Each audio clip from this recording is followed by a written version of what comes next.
Welcome everyone to episode 104 of Just Joshing. I am your host, Joshua Penteloresco. I write stuff and podcast too, and today my guest is comic book creator, super spy, and all around Kickstarter extraordinaire, Andy Bohn, who's Kickstarting his series, the Elvatron Chronicles. So I could talk about the series, but I'm going to talk about the kind of guy Andy is. The last time I did the Phoenix Comic Con, I didn't get to see him very much. I saw him, Brianna Brock, and Heath Randall for all of 20 minutes, which was unfortunately a very short deal. The problem with it was, it wasn't like I wish we could have more time, but if you do a con, you know deep down inside that sometimes you just don't have to see all your friends, and I missed them. But in the time we were there, we got to hang out, and he literally gave me his entire run of books. So did Brianna gave me hers, and it was a cool exchange. The reason I do Phoenix Comic Con is because there are people like that down there all the time. It's a fantastic show, and you should go if you have never gone. But back to the point, it's just like he's a real cool dude, and I'm really happy to see him doing his Kickstarter. So when at the very end, I'll give you a link and when it launches and all that stuff, so you can go support it when the time comes. But for the rest of this blog, I'm going to talk about blogging in general. So I'm a big Sarah Johnson fan. It's no secret. I really just dig how she looks at the world. It is so different than anybody else I know, and so I cannot help but smile because I just know it's genuinely her. And I admit it might bother her a little bit, I don't know, that I can look at it and just grin, but I think it's awesome. And she was just blogging about, no one wants to hear about rants, and I thought to myself, well, she's got a point. I don't necessarily need to talk about positive things every time. So what did I talk about today? Jesus condoms and Vader condoms, and why I think Darth Vader condoms make more sense in the world than Jesus condoms. But, that's how my head works, and it's unique and one of a kind in of itself.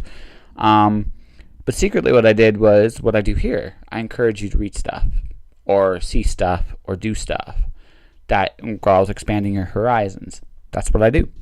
So I use Jesus condoms and Vader condoms to talk about Warren Ellis. And you should definitely check out Crooked Little Vein, where the idea of Jesus condoms actually came into being in my life. Strange thing. Alright, off with Andy Bohn after this. Looking for my archived episodes of Just Joshing? You can do so on my YouTube channel, Joshua Penteloresco. Joshua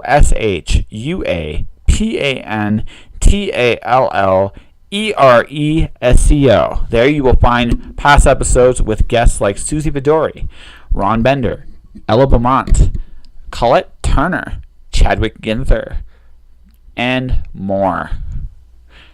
Check out my YouTube channel right now.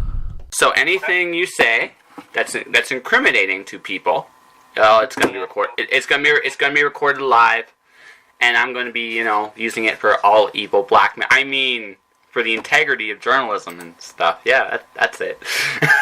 But right, isn't that what journalism is? Blackmail? Maybe. Yeah. Maybe. Maybe. I don't know. So I'm going to report this today. Well, no, you're not. Well, then I'll report this. Report the other thing. It's all good. Right. It's like, yeah, I don't know. We live in truly a strange world, and every day I wake up, it gets a little stranger.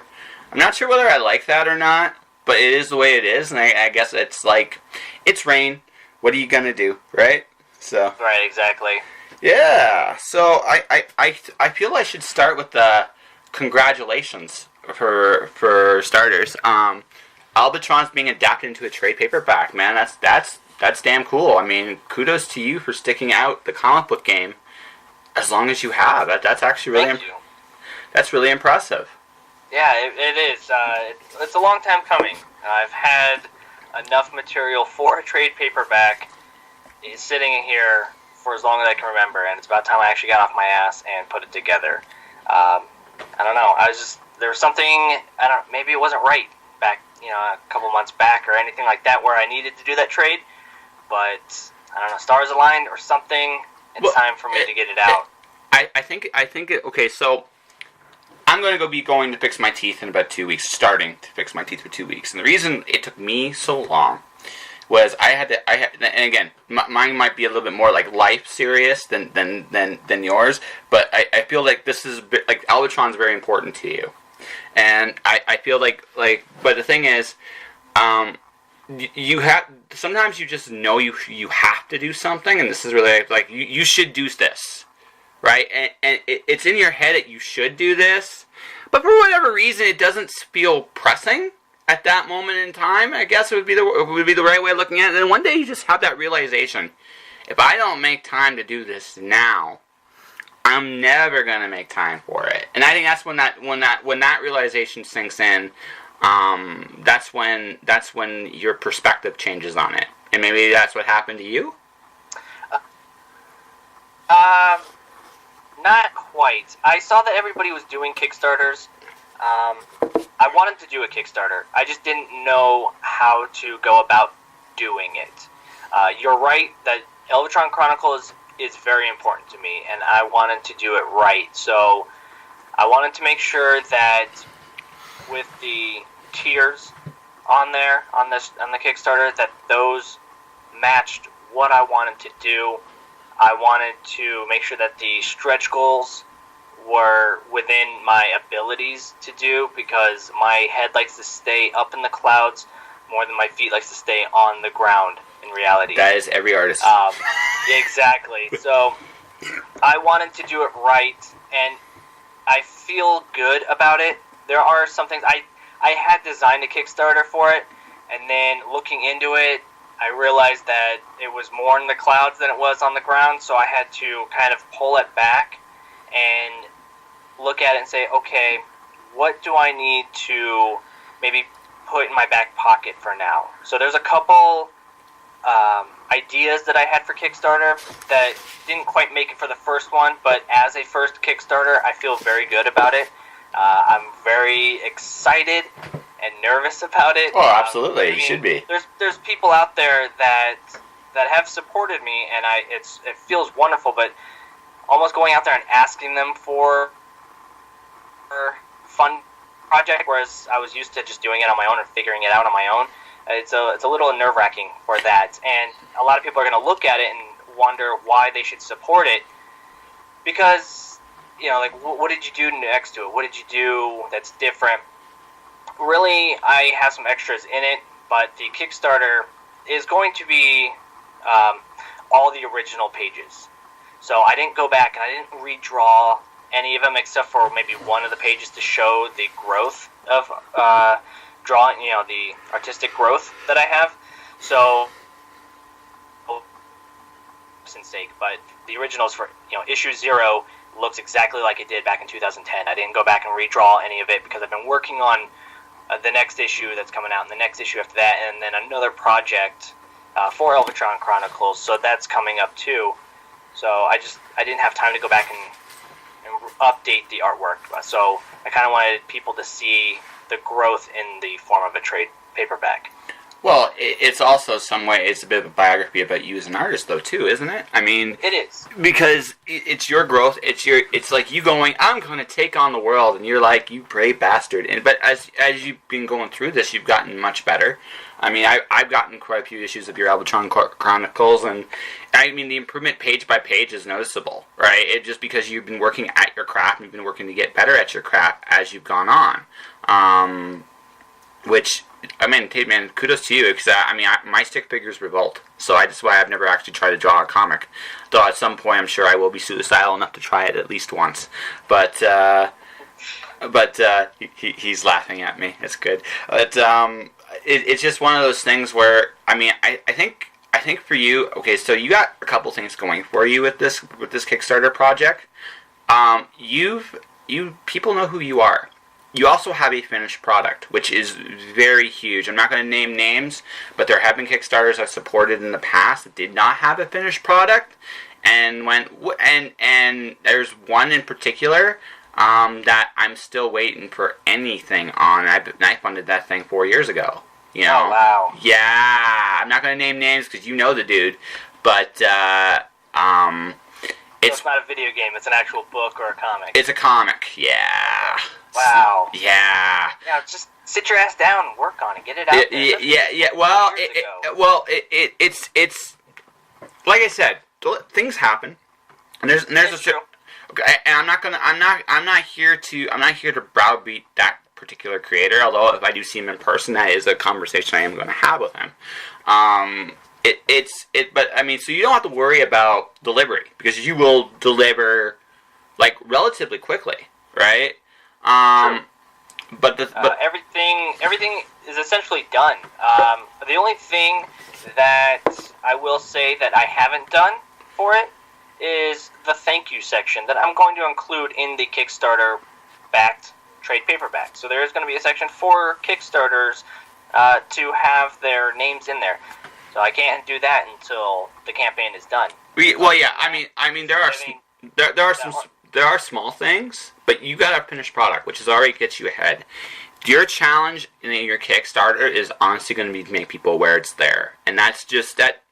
And really, you could as simply as Facebook messaging people once in a while. It's like, hey, I have this project. It would mean a lot to me if you backed it up, whatever you can. If you did that, you might even just hit your goal doing that. I mean, I'm not trying to tell you how to run your campaign, but you have a lot going for you just based on the fact that you have a finished product, and people who have watched your career, right, have watched you progress, and this is just a natural step for you. So right. Well, and that's kind of what I've actually been doing lately, is that in order to promote the Kickstarter, I have set up on Facebook a Facebook page, or at least an event on the fan page, that lets people know we're going to be doing a Kickstarter launch event at one of the local comic book stores here for Samurai Comics. So that's going to spread the word for anybody who wants to go in. It's going to be happening on a Saturday, and then anybody who comes in, they get a free little trading card that I've designed. Nice. To look like a trading card game. So it's got the main hero on there, Elvatron. It designed, little hit points and his shield points, or defense, I guess. And then it's got two little weapons. It looks like a trading card game if I was designing one. And then I'm going to be doing free sketches there as well of Elvatron Chronicles characters. Yeah. Along with free Isabella. He's coming down as one of the local artists from Las Vegas, and he's going to help Kickstarter to do some free sketches as well to promote it. And that's just the start of it. I mean, that's going to be me in people's faces. People are going to be there. They can actually see me. I can talk to them in person about it. Yeah. And then I'm going to share it on Facebook. People are going to be so sick of it by the end of it. And yeah. I mean, there's as long as you make it like come out genuine and personal, not too much like a circus. I mean, some pageantry is expected, but I mean, as long as you come across like yourself, man, you'll get it. I'm not really. Your stretch goals intrigue me. Also, as a personal aside, would you love to design a trading card game someday? I'm just gonna ask. I would actually. I have spoken to a couple people to learn about it a little bit, see what makes a good card game. That is definitely something that I would love to try my hand at. If anything, just to design the idea and the cards, and find some professionals that know about that craft, because trading card games, while I was a collector, I never played them myself. I'm going to make a recommendation, and you should play a couple of them. I play right now on my phone. I play a game called Shadowverse, which is a really, really solid card game. It gives you a really good idea of what mechanics actually work and why certain things work the way they do. Play a couple of them. Basically, card games are math games. That's what they are. They just you play a card, you play a measure, they play a countermeasure, and usually it's balanced by some form of cost, and you do really neat things with the cards. But it's like I said, there are a lot of good card games out there. Play a few, and then try your hand. Make the mistake Magic made. Make all the busted cards early, because there'll be collector's items down the road. Again, I'm a card game nerd, so one of my most powerful cards ever made was Time Walk. It was a little too cheaply for what that did. So, right. But no, it's just like I said, man. You never know, right? If you have the ability to create a franchise that way, go for it, man. I mean, that's part of the fun. I mean, my little novel franchise I'm doing right now.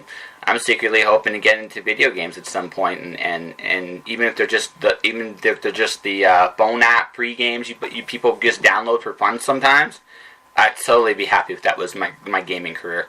So Right, yes, exactly. And I'm down for that too. I'm a huge gamer, so I'd love to see my property as a video game, and I'm slowly tinkering away at novelization as well. So it's not even just for the comic book, but maybe it's going to actually be a prequel to the comic series. So the characters that you see in issue 0, I'm going to be telling their life essentially in a novel form. That's something that I have been working on.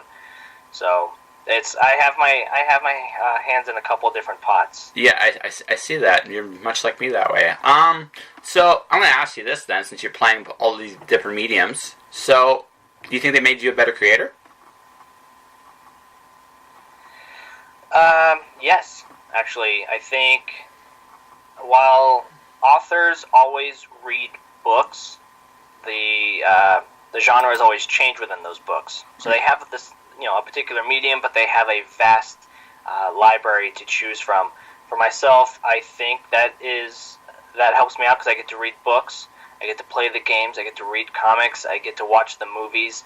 I draw inspiration from everything, even if it's not necessarily that genre. So if I'm sitting there watching an animation, Disney or something, I can pull something from that. If I'm reading a book, I like that paragraph.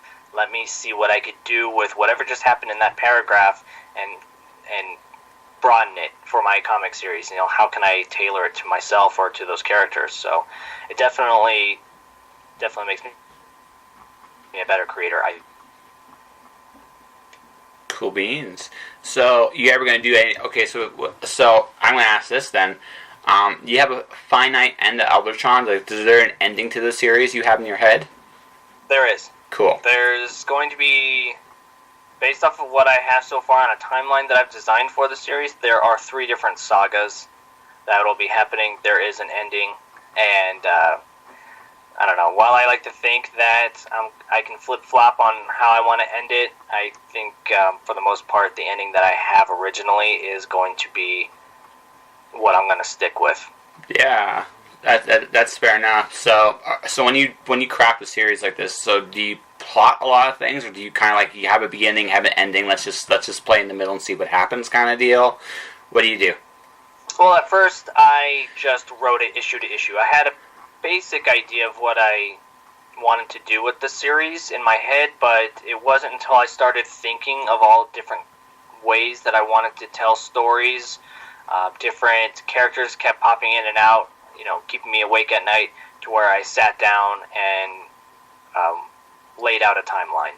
So I knew where the start was, where the end was, the major points in the middle, and those can fluctuate in length depending on how I come up with the middle, essentially. Okay, that's cool. So, what's been your favorite issue of the? Okay, so of the first trade, what's your favorite issue? My favorite issue is going to be issue 5. Because, again, being a nerd, I threw in a Legend of Zelda reference there. Fun to play with in that. But, other than that, I mean, that's my favorite for a multitude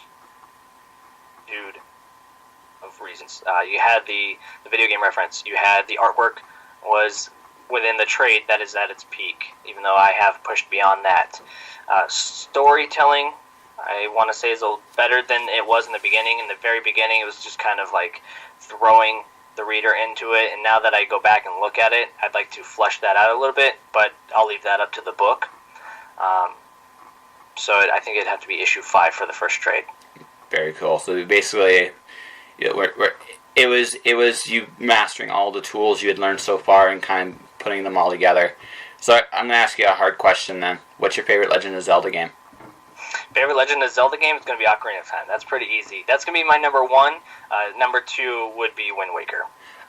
For me, number 1 is Link to the Past. Number 2, Ocarina. Number 3, Wind Waker. Yeah. Well, I think I'm slightly older than you. Slightly. I don't know. I feel like I'm entering into crotchety old man territory here. But I'm still come from the old Nintendo era of the Legend of Zelda games, and Link to the Past is the epitome of the old school Zelda stuff. So I am a big fan of that. But Ocarina is such a cool world. I love the world of Ocarina is a very fun place to be in, and I think. And Wind Waker is just a really neat take on Zelda. I think it was a little overlooked at first compared to the other games, just based on the design. But the design's really cool, actually. So I loved the design when they first announced it, and everybody gave it a lot of hate. Yeah. And it was a gameplay story. Wind Waker is definitely a solid game. Oh, absolutely. It's solid. I'm not disputing that at all. It's just like I said, the design caught a lot of people by surprise, and but.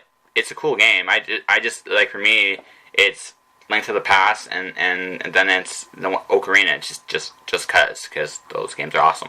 Yeah, but Zelda's pretty hard to mess up. I mean, I'm sure it can be done, but I don't want to play that game. So.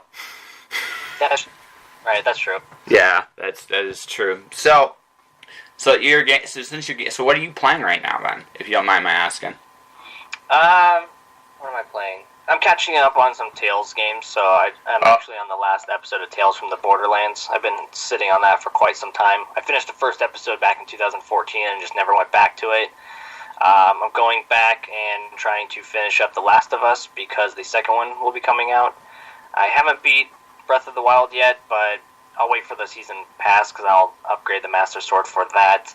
I don't know. That one is not resonating with me as much as the other Zelda games, as much as everybody loves it. I think it's more of another game with some Zelda thrown into it as opposed to a Zelda game. If that makes any sense. But oh yeah. And then other than that, I'm playing Magikarp Jump on the iPhone. Nice. Anytime before bed, I'll play a couple levels of that. Magikarp Jump, that's awesome. Now for me, it's funny you mentioned Tales. I'm playing Tales of Zestiria for PS3.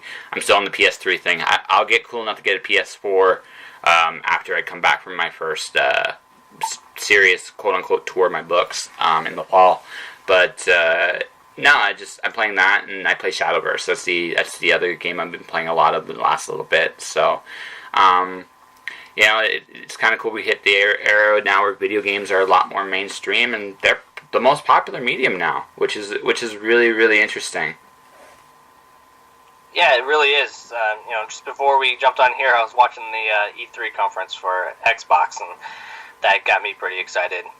Yeah, well, it's just, I think personally, I had this talk with Liana Kersner, and we were just talking about storytelling. Like, video games are some of the most sophisticated storytelling you can do because it's interactive.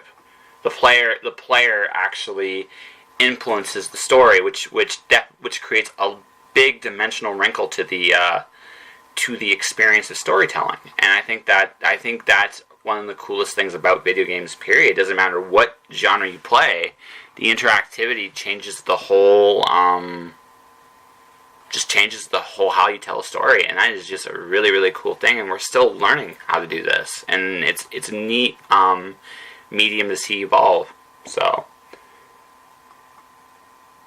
that is true. It is true. He's like, and yes, I completely agree. I guess with that.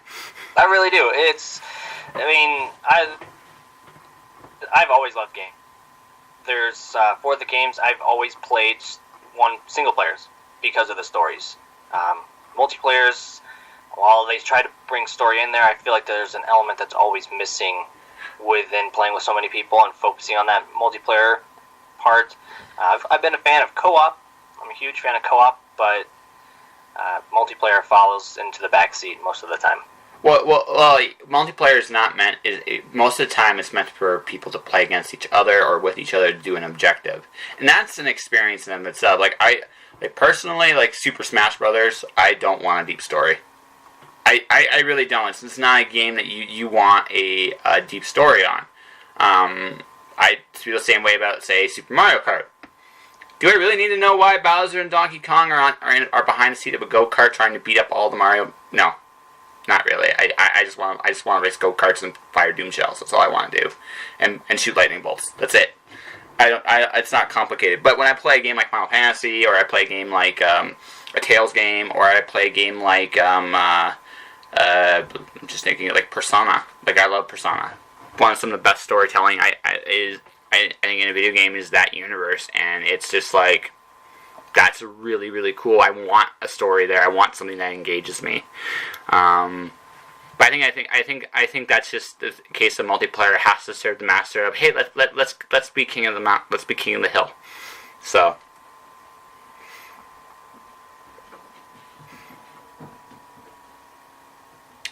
awkward silence, ladies and gentlemen. Awkward silence. That's okay. Yeah, I apologize. I think that we were cutting out just a little bit there. Oh, okay. my apologies. I definitely understand there's a room for multiplayer and video games that have multiplayer, but I love my stories. Just like books, I like to play the story games. Yeah, so what's your favorite story video game? That's hard. Zelda's always going to be there because of the stories, even though they're kind of rehashed and reorganized. But I'm watching my girlfriend now. She's playing BioShock Infinite. I love that one. That's always a really good one. Even though I know the story before it even ended, Crisis Core Final Fantasy VII is one of my top 5. Very good. Yeah, the character development, the story itself, and how everything just kind of rolled down the hill and collected so much. It was a mess. It was so much anarchy by the end of the game. I love the stories that have those terrible endings where everybody dies. You love the Shakespearean everybody dies ending, huh? I do. Yeah. Something I wonder, in Elvatron, does everybody die? You're like, maybe. See, right? It's a possibility. Yeah. You know, I don't know if everybody's gonna die. I like to kill characters. I mean, it's kind of like Game of Thrones. You know, you never know who's going to go. Well, I mean, there's a real life aspect to it too, because I mean, death happens unexpectedly in a lot of cases, right? Just one day you're dead. I mean, that's pretty much it. And so, I mean, so when you have that in your universe, I mean, it's fair. It means that sometimes you don't have a perfect ending to a story, but you don't have to have a perfect ending to a story either, because that's just part of life. Like, we very rarely in real life get a perfect, like, happy ending or sad ending or tragic ending. It's just usually like we finish while we're still going forward towards whatever we're going for. Yeah, exactly. Yeah, so I mean, but that all said, I do like the big epic ending, whether it's happy or sad. Usually I like the endings that are a little bit of both, actually. Yeah, bittersweet. Yeah, because I feel there's something fundamentally true about that. There's a lot of like, some of the best moments in my life usually came through a lot of pain. Like, you go through obstacles to get there, and sometimes they're just something that's very, very short lived. Like, you did it, but you only did it here for this moment in this time, and now you have to go and figure out how to do it again for maybe longer. Which, that's a cool part of life too. But I mean, there's a very bittersweet. There's that moment where it's like there's this moment of pure joy, happiness, but there's like, on the same token, it's like, but it's over too soon. But it's just that I think there's something very real about that. So it really is. I like to put those in there. I like to read that kind of stuff. It brings a connection to your audience that they know of, because everybody's gone through it in some shape or form.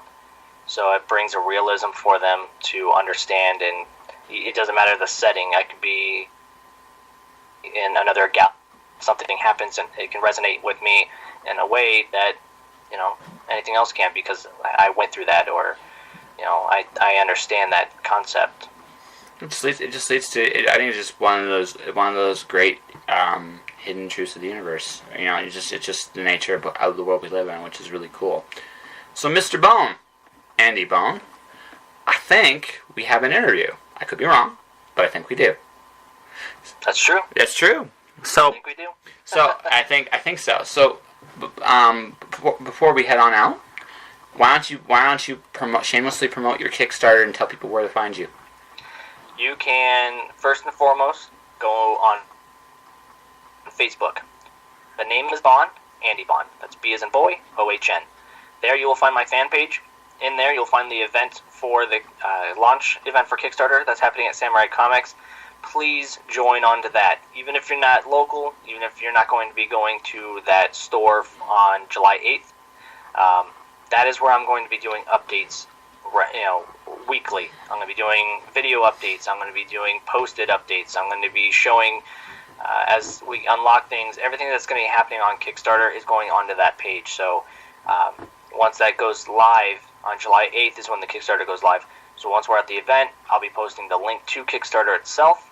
So that is essentially a hub for all information for this upcoming Kickstarter, as well as the fan page, so you can follow and see all the other stuff that I do besides Elvatron Chronicles. Very cool. So, and how about your Twitter, Instagram, or anything like that? How can people talk to you there? Instagram, you can find me at Spy Hunter Comics. That is a new Instagram page that I designed that's going to be strictly for the comics business, whereas opposed to my personal one, it's going to show me having beers and making burgers. On Twitter, it's going to be at Elvatron. That's Elvatron. You can find me there. That's still going to be happening as well. Very cool. All right. So that was Andy Bohn. You should check out Elvatron Chronicles right now if you want, by contacting Mr. Bohn himself, or you can just wait till his Kickstarter launches next month, and in doing so, support it. It's a cool series. I'm really impressed. You can literally watch him get better with each issue. It's been really neat to see that development, and I definitely want to pick up more issues when I see him next time, which may be sooner than he thinks. Who knows? I think I'll be heading down close to that direction very soon. I'm not going to go into too much detail. I talked very deeply some of my more darker feelings with a few friends of mine earlier last week. But it seems like this month's always my month for evaluation. And it's funny, I go back to my conversation with Adam Dries, which you can listen to on my YouTube channel if you really want to. And some of the things I said there apply to me right now. And, it's fun because I know that, like, when I get to the other side of this, how I see myself will change. The secret, of course, I talked about fixing my teeth in here. That's a long, complicated topic for another day. I'm not going to say when, where, how, and why I'm going to do it, but one day I'm going to go off and fix my teeth, and then I'm going to come back and with a brand new smile. It's a very complicated thing for me. Like I said, I've talked to a few friends, a few people about it. They know where I am and where I come from, and some of my concerns. But it's something I need to do, so I'm doing it. And I think I mentioned it here now because I remember I talk about the decision. All the thoughts and feelings behind it, I'll keep to myself. Like I said, it's been June for the last 2 years has been a very big month of evaluations, and I can't say that it hasn't been for the better both times. And that will do it for this episode of Just Joshing. So we go from life choices to Jesus condoms and fantasy books and everything in between. I don't know what the heck the next episode... Actually, the next episode we're going to get a little offensive, as in the Offenders, a band that I interviewed a couple weeks ago. They're going up on later this week. Next week's going to be really cool because I get to talk to an awesome sisterly duo, and then I get my first returns for the first 100. From the first 100. After that, it's going to be really cool. I hope you guys stick around. So if you want to support the podcast, you can do this a number of different ways.